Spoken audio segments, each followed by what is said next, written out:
Are you having a hard time figuring out what to get Dad for Father's Day? You should check out Row 1 Brand's Vintage Pictorum Gallery.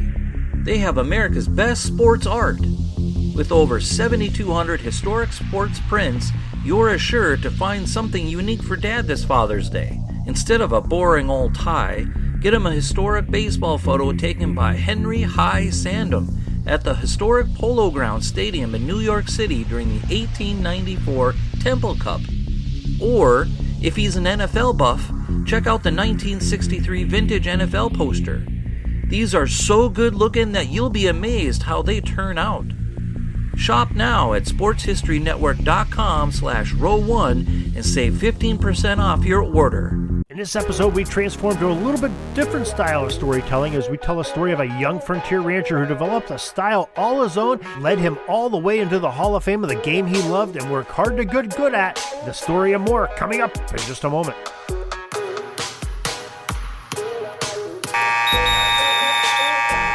Hi, my name's Darren Hayes, and I know you've heard me on the Pigskin Dispatch talking about football history for years. Well, now I'm on a new mission, a quest to find sports history in other sports as well as football by learning through the jerseys and the apparel and the gear that the players wore and the franchises supplied their teams. It's an educational trip, and I'm taking you with me day by day, player by player, uniform by uniform. The Sports Jersey Dispatch.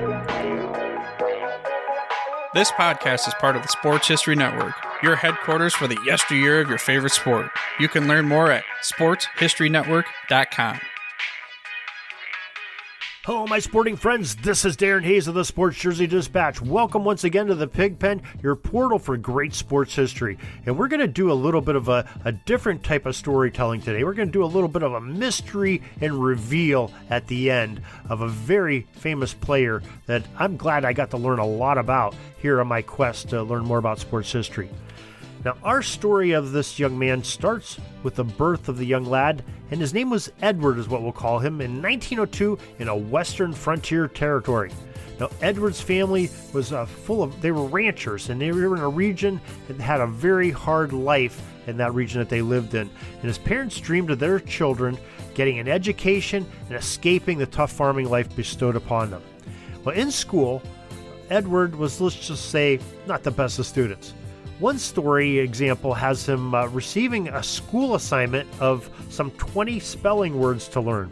When a teacher corrected Edward's work on his assignment, he had misspelled 18 out of the 20 of them. Now, he was known to skip school often and spent most of his winter days finding a frozen pond and a rink and playing hockey instead of attending class. When his parents could find him, he spent that time working on the ranch with breaking horses and herding stock and hauling grain. And all of this helped him become the man he was that could handle physical activities with grit and determination. Sometime after World War I, Edward went to the Manitoba Agricultural College with his brother. And he's his older brother, and he had not yet become the player that he would eventually be. But he didn't even make the school's hockey team. His older brother told him after failing to make that he would never be a good hockey player, but this made him all the more determined to work hard and get better at the game that he had grown up to love. He had began a stringent work routine to improve, and soon he was playing for the Cupar team that was in the Saskatchewan Intermediate C League from 1919 to 1923. Now, Edward found that playing an extremely physical game could have its rewards. Opponents did not care for his rough play, though, as there are stories that some did some things to nullify his ferocity on the ice. One of these is that once when he was playing in a town of Moose Jaw, imagine that name, that just sounds rugged, Edward seemed unusually awkward on the ice during the game. He was having issues with his skating, and he kept tripping and falling over and getting knocked into the boards and just looked very out of place. The fans booed and heckled the player, assuming that Edward had hit the sauce before the game and he was overly intoxicated while playing the game. Well, they were badly mistaken, as it was later discovered that the man at the Moose Jaw rink, who was in charge of the equipment, had sharpened Edward's skates backwards.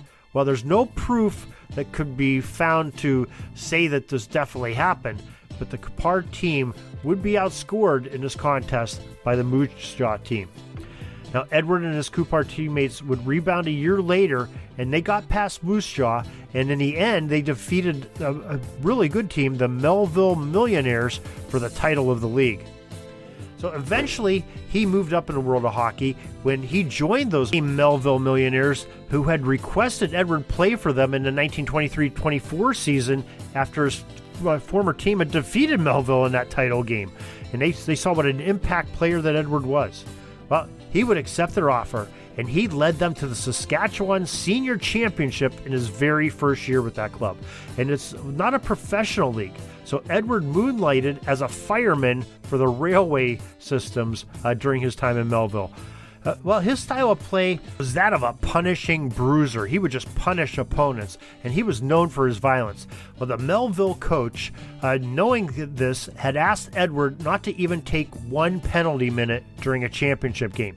Now, Edward took an oath to the team that he would not for any reason commit a foul in a contest or retaliate against anything, and he held true to his word. But it was not his style of play that Edward succeeded at, though. When his opponents, the Winnipeg players, began to see that Edward was not going to retaliate, and they start to hit him harder and harder. And he played a full 50 minutes in the game and was eventually hit so hard that he was taken to the dressing room as he was knocked unconscious. And when they got him in there, he was found to have a broken jaw, a broken nose, and lost 6 of his pearly whites. Well, Edward moved up in the ranks to play professionally with the Regina Capitals of the Western Canadian Hockey League in 1925. His team finished last in the league that year, and abruptly they relocated to Portland after the season.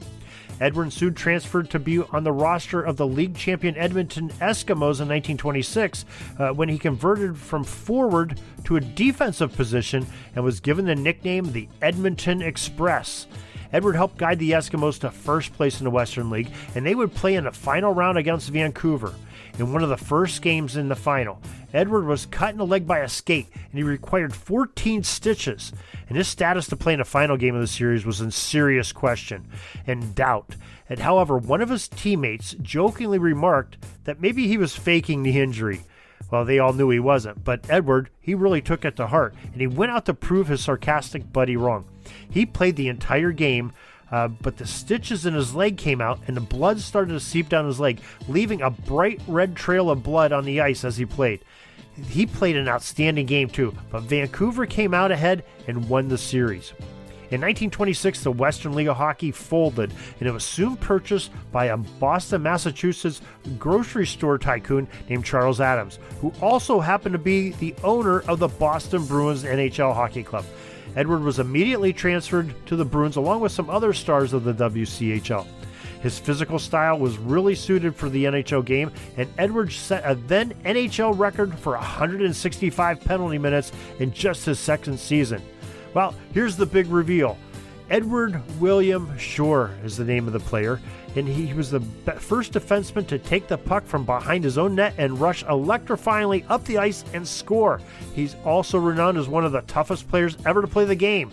And Eddie Shore, as he is known, developed into a top box office attraction of his day. Eddie Shore was a real character, very dedicated. There's one story that says he missed the team train to Montreal in 1929, and he drove straight through from Boston through a blinding blizzard to arrive in Montreal at 6:30 p.m. the night of the game, just minutes before the game. And although suffering from frostbite, he scored the game's only goal in a Bruins 1-0 victory. Amazing. Eddie Shore, wearing the number 2 sweater for Boston, went on to win the Hart Trophy as the NHL's most valuable player 4 different times, the most of any defenseman, and only the great one Wayne Gretzky and Mr. Hockey Gordie Howe have won it more often.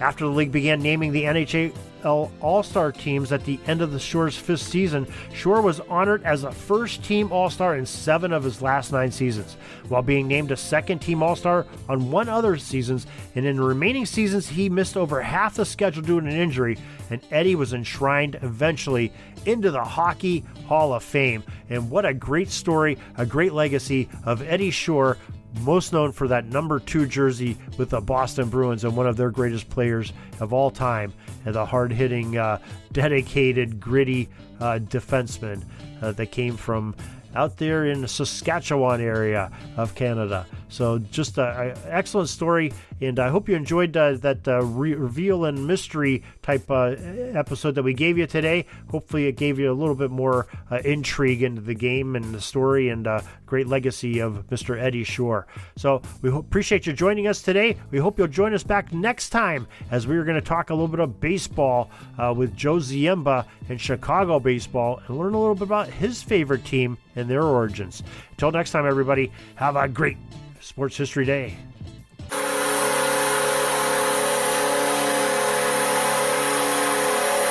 This penalty kill is almost over. I got to get back out on the ice. But thanks again for joining us for another great edition of Sports Jersey Dispatch Podcast. We'll see you tomorrow.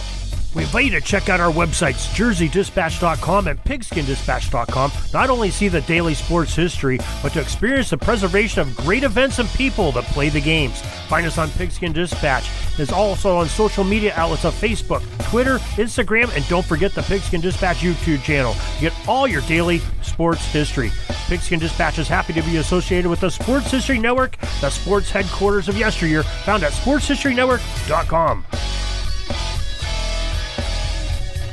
This podcast is part of the Sports History Network, your headquarters for the yesteryear of your favorite sport. You can learn more at sportshistorynetwork.com.